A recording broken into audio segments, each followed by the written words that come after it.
Hey, welcome back to the channel, you guys. This morning we're going to do a drawing of a bird, a toucan, in the style of a cartoon. I'm going to show you the process that I utilize whenever I transfer traditional drawing reference into a cartoon, more of a stylized or caricatured character drawing. So enjoy. Okay, so I've got my iPad here. So what I'm going to do, actually I've already done it, is I've separated things into folders. So this is going to be the bird reference folder. So you guys know that I love doing birds. I'm not really sure why. I need to examine why, because I've never owned a bird. I've always been really intrigued with birds. Plus, I'm going to be doing a project today in my professional life that has to do with a bird. So I downloaded some general reference of some parrots. This is a green parrot, and some really interesting birds that I thought really caught my eye. This composition, of course, is not something that I would utilize. I do like this one a lot. This one's really cool, and I got a lot of these, or most of them, off of Pinterest. For those of you who don't really use Pinterest that much as a resource and use like Google Images, I think that Pinterest is great because it really searches and links out a lot of those things for you, and a lot of the images on there, once you click on one, it really kind of spreads out, and then it builds on your choices. So I think what I'm going to do is, gosh, I really like this one a lot. I love the colors, but I really like this one too. Gosh, I don't know. I like the feathers and stuff. So one of the characters in my book, he's an owl. He's named Mr. Hootsburg, but we're not doing Mr. Hootsburg today. We're going to do Fidget. So Fidget is kind of a, gosh, you know, a peripheral character that, you know, comes around every once in a while, and he turns a lot, and he jerks a lot, and he moves around a lot. It's like he drinks too much coffee, and that's one of the characteristics. I really like this particular image as well. I like the composition, how it sweeps up, and it kind of divides. You know, you've got this right here, and you got this right here. But since we're focused on character today, I think we're going to do this one. So this is the reference image that I'm going to utilize. So we're going to put our reference up here on the right-hand side. We're going to position our lighting, because I notice with this particular camera, as I talk like an idiot, that it needs a lot more light because it's high definition. So it's not 4K. I haven't gotten my 4K camera back.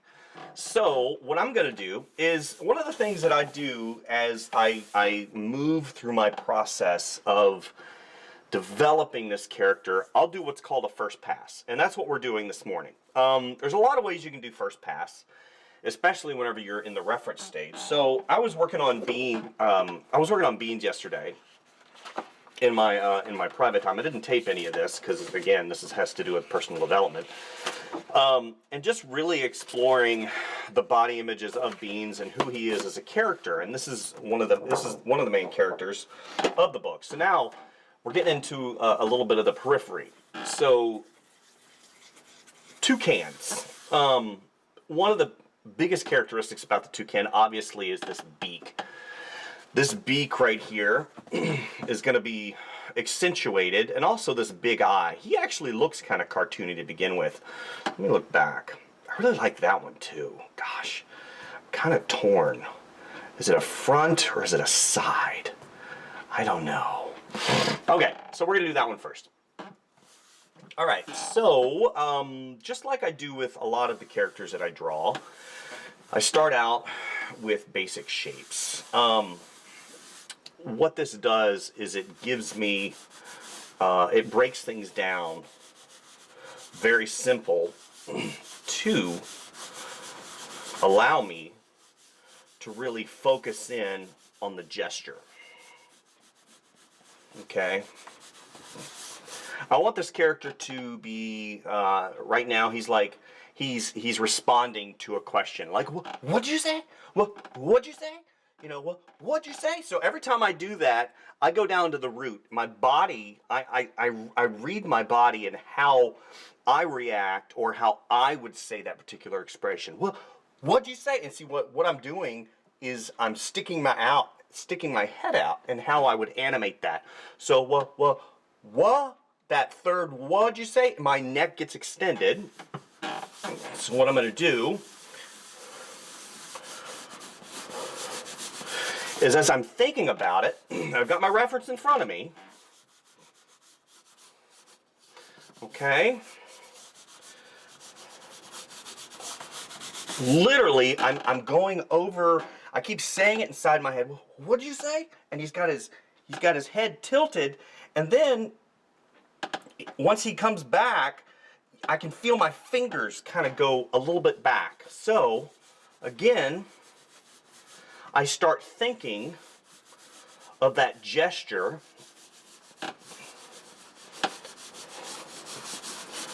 And what he's saying to, well, what'd you say? What? And I can feel it. And every time I do it, that eye is going to be looking right at the viewer.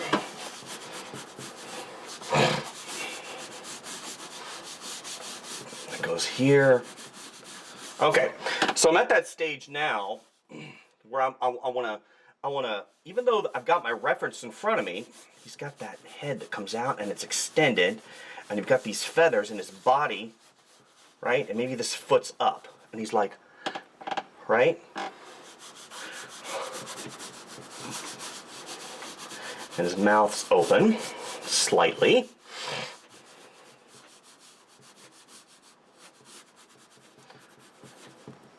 As my pencil runs out. Okay, and he's gonna break that, because I've got my branch kind of coming like this. I'm not sure if I'm gonna leave it like that, because I want a nice strong silhouette. So I'm gonna have that come here, and I'm gonna have that branch kind of deflect down. Right? Here. Let's get that comes up. Right. Okay, comes here. He's like, ah, what? What'd you say?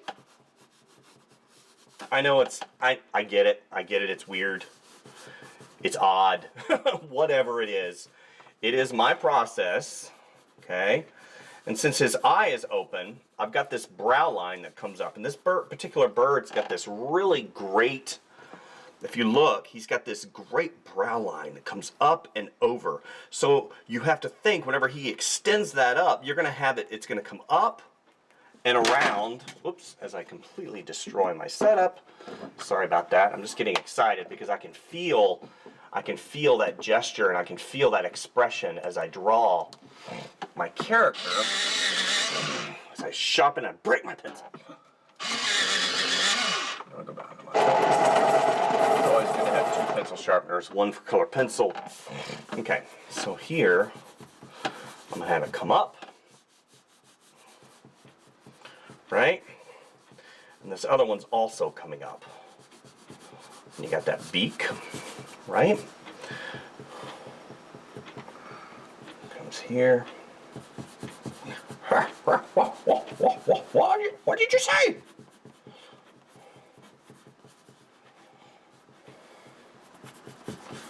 Okay. And I can really just, put this down like this. I think that's what I'm going to do, because I want it to be clear. Okay. And two, now that I've gotten kind of the overall gesture in, I want this other arm to come around. No, wait a minute. See, I want to come here, here. Okay. He's got that other arm coming up.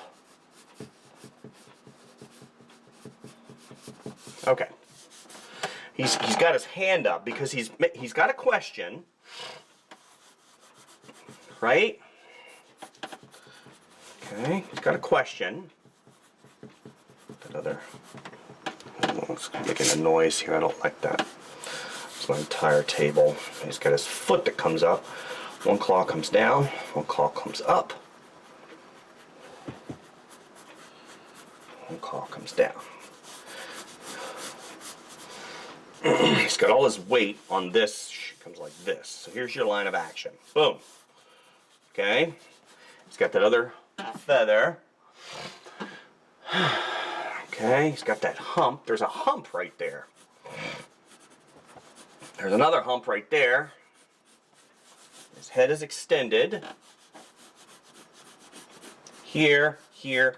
And then what I'm going to do is I'm going to draw this line through, because down below, underneath his neck, underneath his beak, he's got this line right here that is part of this feather grouping. Birds have different types of feathers. Some for flying. You know, different areas have different types of feathers. So we're going to go ahead and do this. Do this. Right there. Then he's got it, comes around here. Okay, good. All right.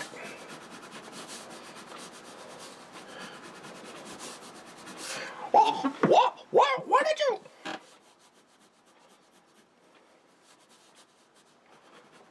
What did you say?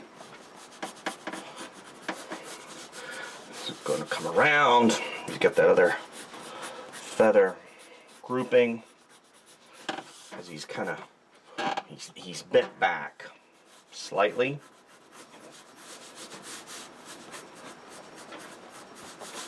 Right, got that whole grouping here. And then he's got his plumage feathers that come like this. Now, my first inclination is to draw him out, but he's grouped, so he's haunched like this. So he's like, what did you say? So what I think what he does is his whole body is going to be, he's kind of like this, and his head comes forward, right?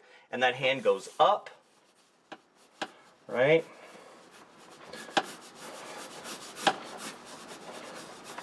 Here, here. This comes out because the plumage, not the plumage, but the wings. And then this curves. This curves completely down because, again, he's got this stick that he's on. Remember, he's got his foot that's anchoring him here, here, here. So he's holding on to this. So you have to have that, boom, here's your anchor. And then you have this plumage feather that comes here, right?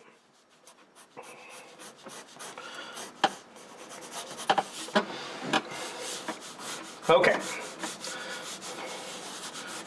That feather comes here. I want it to kind of wrap around because, again, I'm remembering silhouette. Okay. So, let's go back. Now what I'm going to do is, now I've got the gesture where I want it, I've got the eye placement where I want it, I've got the overall attitude of the piece. Now what I'm going to start doing is I'm going to start putting in definition. Okay? So here's where the stick is, right here, that he's on. And it's going to come around. Now I've got this curve right here, so I'm going to have an opposing curve go here. And then it's going to come up. Maybe I'll have a...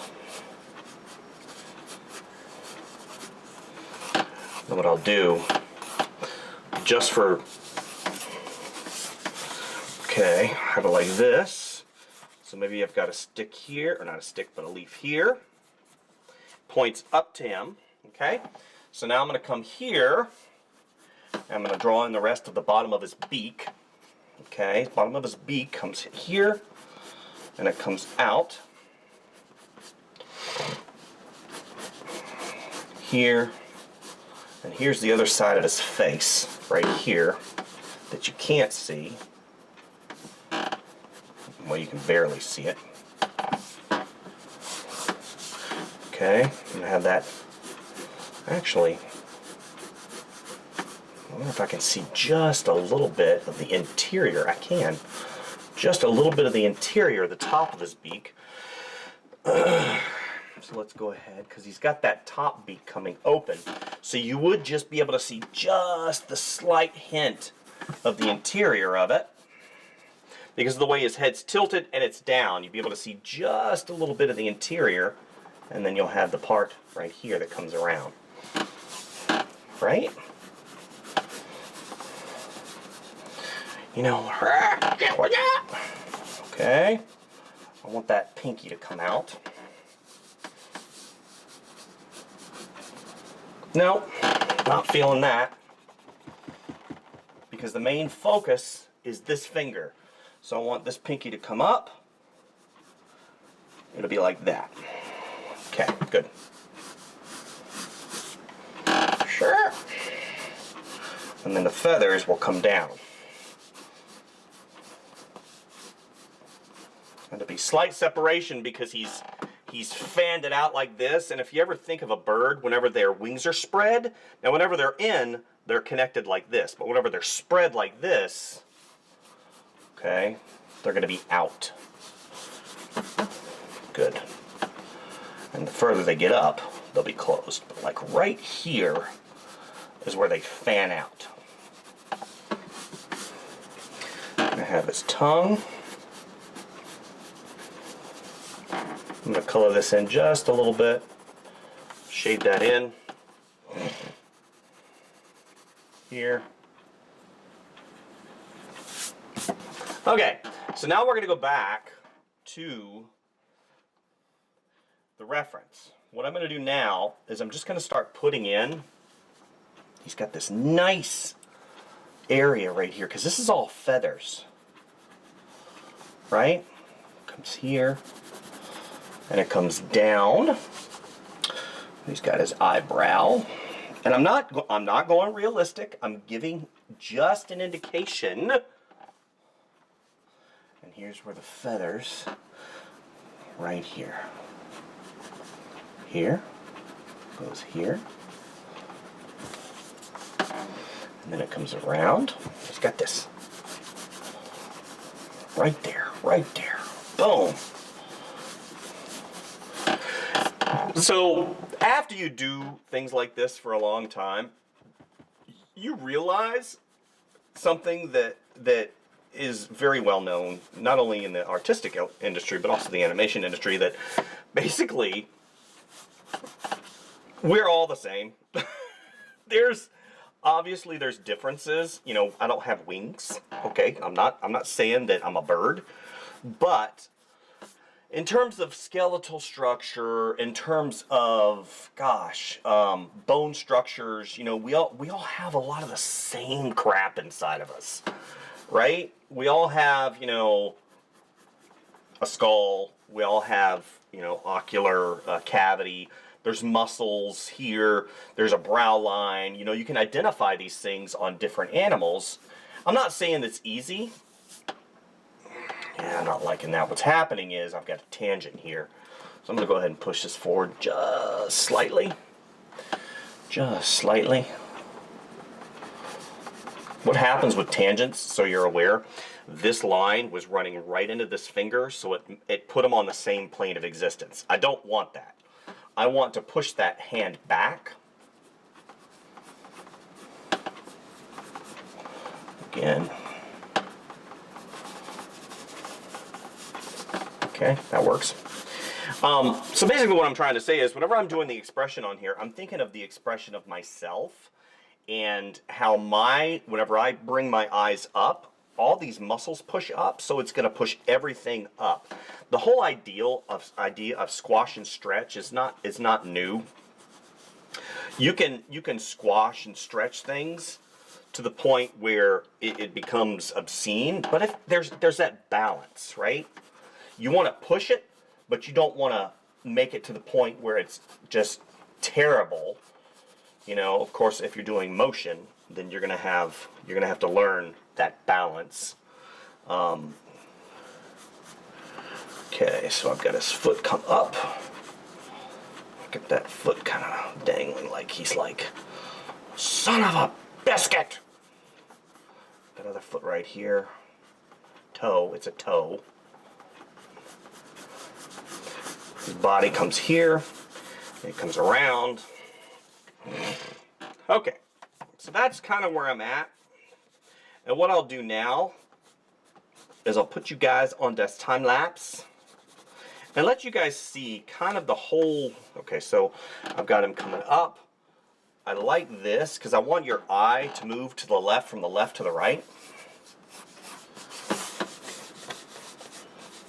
Okay, so I'm going to have an opposing like that.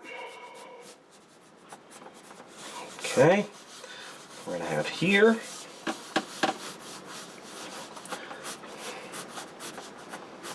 Here, again, we're pointing.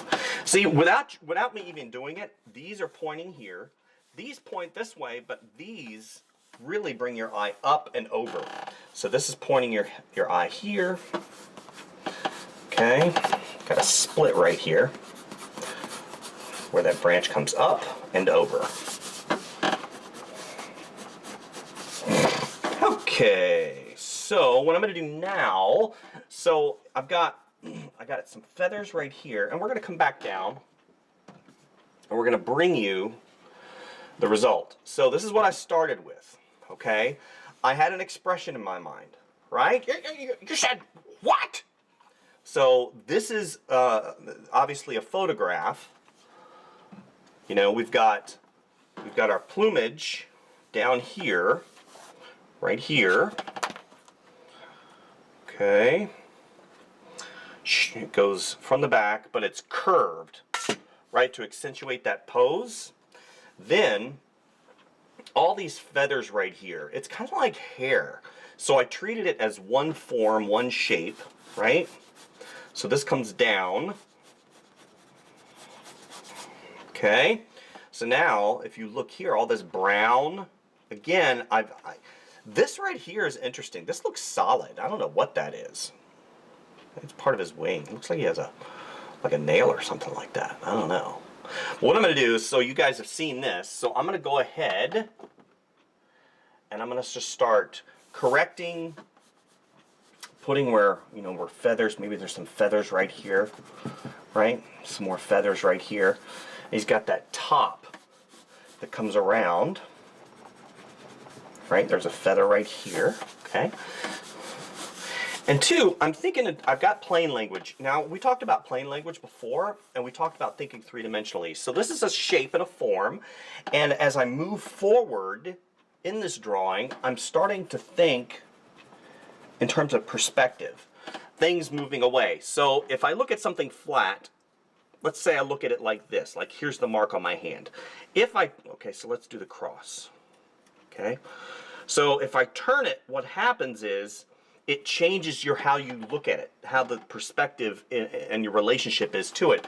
So as his head turns, I'm not going to draw them straight on like this. They're going to be closer together. Okay? So he's got this beautiful blue that comes right here. Right? And instead of going in and doing like, oh, all the hair, I'm not interested in doing that. Why? Because first, it's time consuming, but it's not necessary in the context of the drawing. The drawing is all about the gesture and attitude. It's not about the details. I'm not in here detailing this drawing. It's not, I'm not, if it was a drawing about doing, see, there's a tangent right here. If it was a drawing about doing feathers, yes, I would do feathers. Okay, so we're going to go ahead, and since I've identified a little bit of a tangent here, we're going to go ahead and bring this down a little bit more. There we go. So again, it pushes him forward because it's not on the same plane. I'm going to push this back just a little bit as this right here. Okay. Ah, what did you say? And I've got these other feathers up here. And if you ever seen a cat that gets pissed or mad, their feather or their fur kind of shoots out. So that's what he's doing. He's got his fur shooting out just a little bit because he's kind of flustered. He didn't like, have that other finger come up right here. He's got his foot. Got all this plumage right here. Okay. So what I'm going to do is now I'm going to ink it really quick. I mean, some fast inking action. And two, this muscle right here, since he's bent over, see, I've already noticed that I want to correct something. He's bent over. This muscle right here, this whole chest muscle, because he's got this huge chest muscle, it's squashed just a little bit. So I'm going to go ahead and push this out and put it in shadow just slightly. Okay.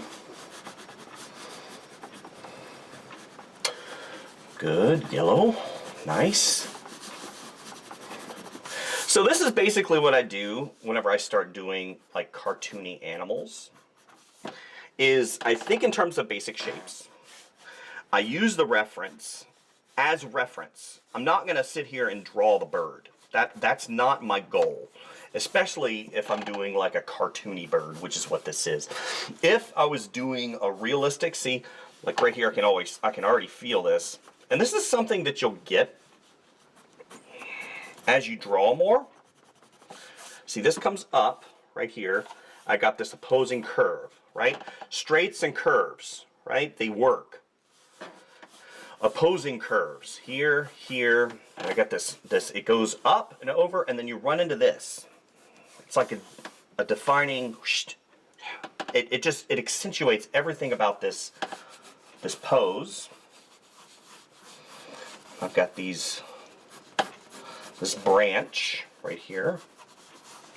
Okay, I'm going to color this in slightly. Shade it in, excuse me.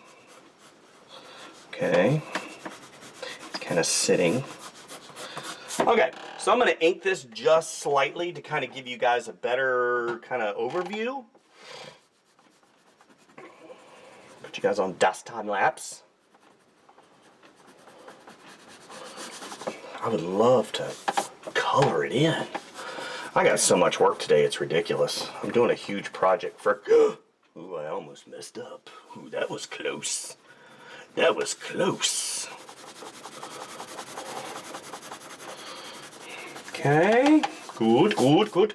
Okay, I'm going to go ahead and put you guys on time lapse, and we're going to wrap it up at the end.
Okay, that was just a really quick little inkadoo. I'm not going to go in and, do a severe inking on all this, but I did want to show you guys. It's not a trick. It's just something that I like to do. It's called variation of line weight. Variation of line weight gives the drawings some life. You can see that I already did it whenever I did my initial sketch. I'm not sure how long it takes for this particular marker to dry. But variation of line weight happens whenever you want to show a little bit more form, especially whenever you're doing pen and ink or pencil drawings. You don't want to have all of your lines to be similar, because what it does is that will flatten out your drawing. So whenever you have something overlay another form, you want you want a variation of line weight. So if it's forward, you're going to have a darker line. So like the bottom of this particular, as I go here, it's not really showing shadow, but it's showing depth and thickness. And what that does is, again, that contrast will push your eye upward and really start giving the drawing a little bit more volume. And that's ultimately what I'm after.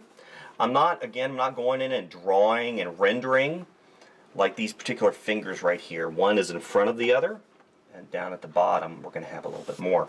So to have the beak pushed forward from this grouping of feathers in the back, I'm going to go ahead, I'm going to push this forward with that thickness of line. And actually I can go ahead, I want to have a little bit of a highlight right there. Okay, there we go. A little bit of a highlight. So then I come back and literally I can do this for hours if I wanted to. But I can't, because I gotta draw, I gotta go work. Okay, so what I'll do is I'll put the remainder on time lapse and we'll do a really quick wrap up at the end. Here's a really good example of line weight. So I've already positioned some thicker lines at the bottom.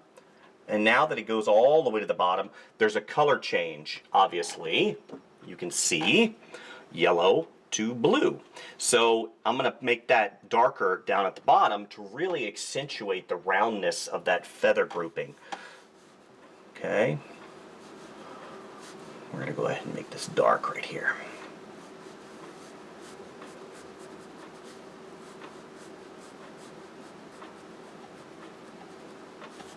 See? And it pushes him forward. That's ultimately what I want. I want that variation of line weight, that it gives the drawing so much more life, right? I got people emailing me already. They're like, "Where's my stuff?" You know, it's funny. Is for years and years, I struggled. I struggled with getting clients. I struggled with doing this and that. And now I have to consciously stop on the weekends. Some of you guys don't, and that's fine. That's your prerogative. You can stop or not stop or whatever you want to do, and that's fine. I have to stop, because if I don't, I'll burn myself out.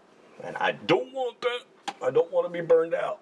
Okay, so again, this is just to show you guys kind of my process of how I go about, I want this to be pushed forward a little bit, how I go about doing like cartoon type animals, and how this particular style really lends itself to the children's book that I'm doing right now, Frank and Beans, right? And as I progress forward, I'll probably do some more animals, because it is a very animal-rich world. So, all right, we're going to put you guys on time-lapse, and we'll do a short wrap-up at the end.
Okay, so what I'm doing right now, you guys have noticed, if you are watching the time lapse, which I hope you are, and not fast forwarding, what I'm doing is I'm blocking in my local color. So local color basically is any color that doesn't have a light or dark highlight shadow on it, or, you know, basically rendering. So I'm putting in local color with markers, and what I do is I come back with complements, which basically is the opposite. So if I have green, the opposite obviously would be, anybody?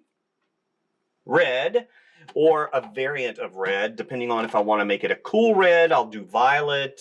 Well, that's more purple. Or if I do a warm, like an orange for highlights, so on and so forth. So local color. And two, you see these three that I put in the foreground, a little bit in the foreground. What I'm going to do now is, since I'm going to be pushing these a little bit further back along with the background, I'll use a desaturated green. So something, literally, I'm just off the fly. This is kind of the way I work. Yeah, that's pretty good. You know, as I go through, since it's further away, since I don't want it to be a focus, I'm going to push that green back, right?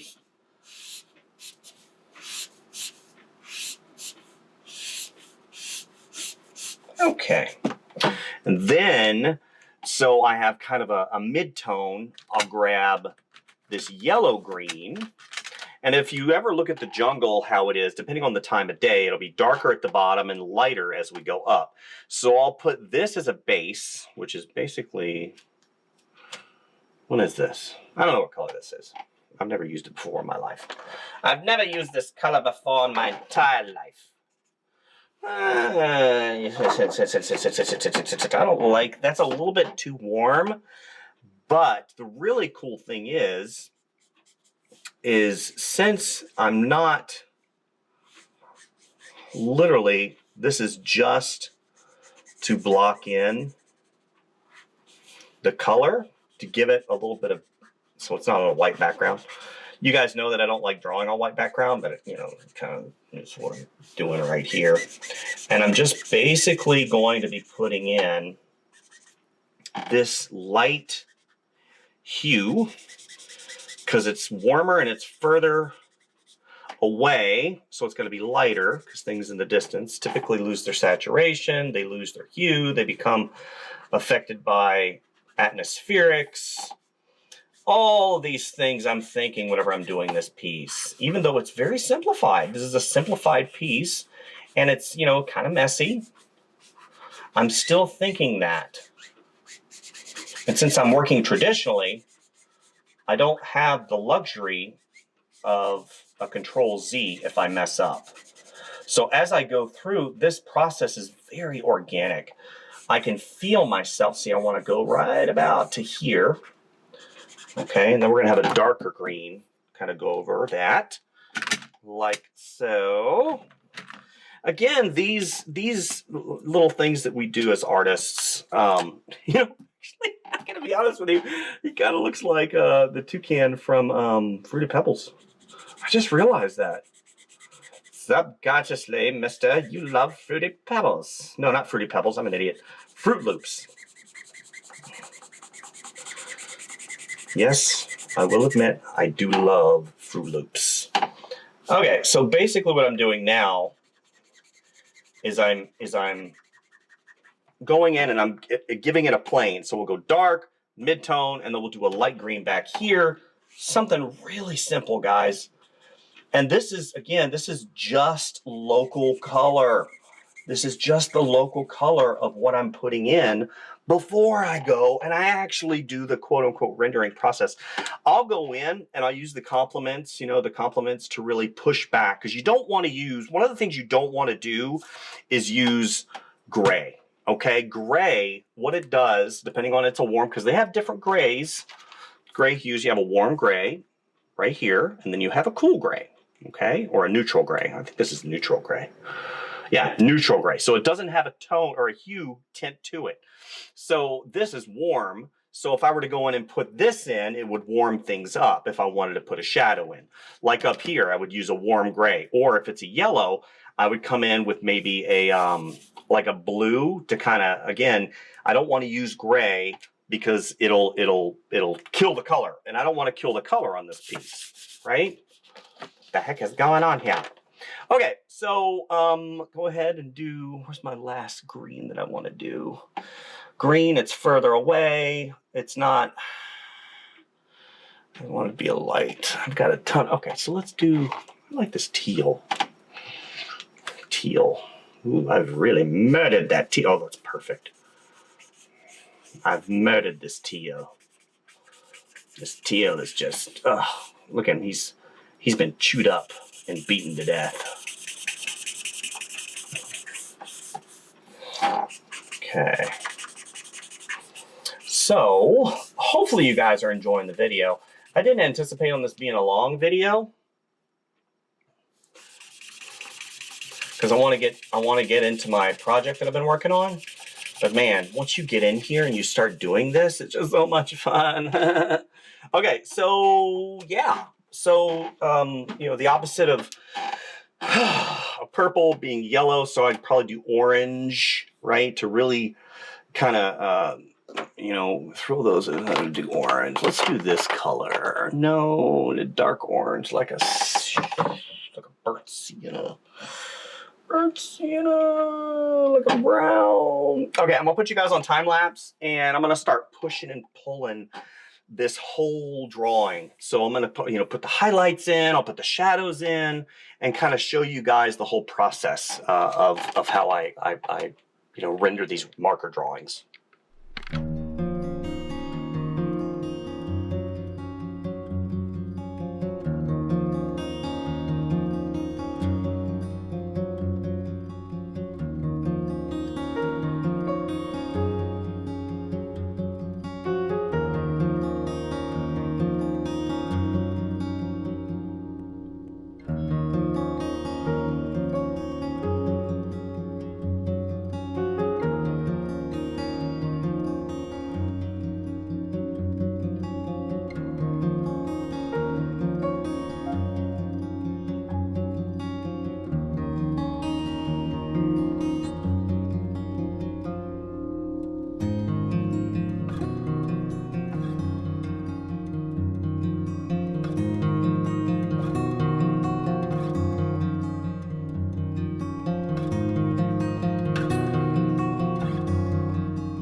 Okay, so you guys watched in the time lapse, I was using my lavender. I like lavender for doing shadow work because it's safe.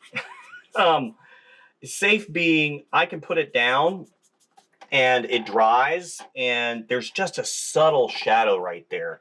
And I think that really lends itself, obviously, to the rendering process. And you know, like I said before, I'm here to kind of give you guys you know, I call it a 2,000-foot view. You know, I could get in here and spend hours rendering this piece, but I'm not going to do that. I just wanted to give you guys an understanding that, you know, warm up. This took, you know, a little bit, about an hour.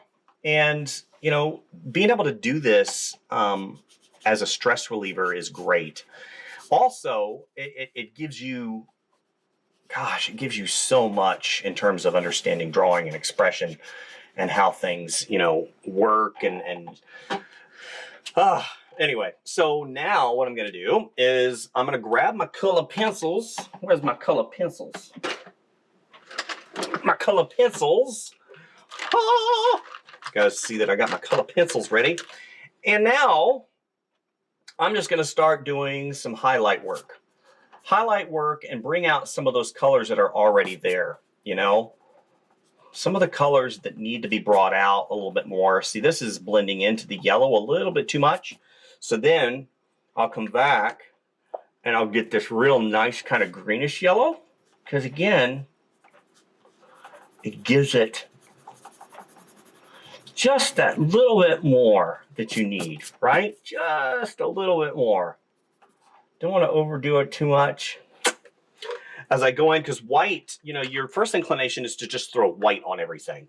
Well, you don't really want to do that, because it destroys color. White destroys color, and I never ever want to do that. You know, even most of the time I'll use, you know, like here's a nice cool, hold on, okay, so here's a really good example. So this color right here brings out a little bit more the vibrance of that blue hue right there.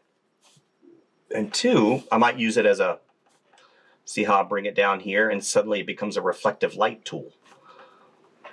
Okay? I'm not using white. I'm using that because I know that the light reflected here gets affected by what? It gets affected by the color of the forest, right? So I got this nice, go right here, and just that little bit is pretty much what you need to kind of give it that extra little ba-ba-ba-ba, you know, just that extra. Maybe he's got a little highlight right here on the bottom, right? Comes all the way across. It's got that nice, I want that to be kind of lightish lavender, kind of a light blue. Yeah. Right? Again, it's not white. I do want white in there. That's pretty much one of the only spots that I do want white. As I completely mess up my drawing. And I do have a way of coloring that in completely white. These are great. These, you can tell that I'm trying to hurry because I'm trying to get in under the wire of storm coming in. There's a huge storm coming in. These are really good. Okay, so then I can come back and look. You come back and you put these little dimples because the birds have these little, they're not scales, but they're little raised areas, right, that help sell it a little bit more. See? Put a little bit of where he's done a little bit of chewing on stuff. So that's what I'm going to do. Is I'm going to spend another 10 minutes. That's all I'm going to spend on it. We'll do a final little wrap up ditty. Okay? So bear with me.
Okay, you guys, I think that is pretty much where I wanted to land today. Hopefully you guys got something from this video. My videos don't seem to be doing what I want them to do, unfortunately. um, it's just one of those deals where I haven't quite reached the feedback and the things that I want to be able to pay for these videos. I know that you guys are getting some from them, so that's really good. So it'd really help me out if anybody would share the video, like and subscribe, tell your friends. Definitely start getting the word out a little bit more. Hopefully we can get these videos a little bit more subsidized, so I don't sit there and spin my wheels, as much as I have been. I've been doing this for 5 years. I've got over 400 videos up on YouTube, and I've got a little bit shy of 4,000 subscribers, which I'm extremely thankful for. Thank you guys, those that have stuck around, those that have done the ups and downs with me. Man, I can't even tell you how much I really appreciate you guys sticking around. For those of you who are visiting my channel for the first time, tell people, hopefully we can get this a little bit more subsidized. I'm not asking for you guys to do any kind of Patreon. It is there, and that's fine. But at the end of the day, I really, really want you guys to get something from these videos, and hopefully you are. So thank you guys for visiting. We'll see you next time. Bye.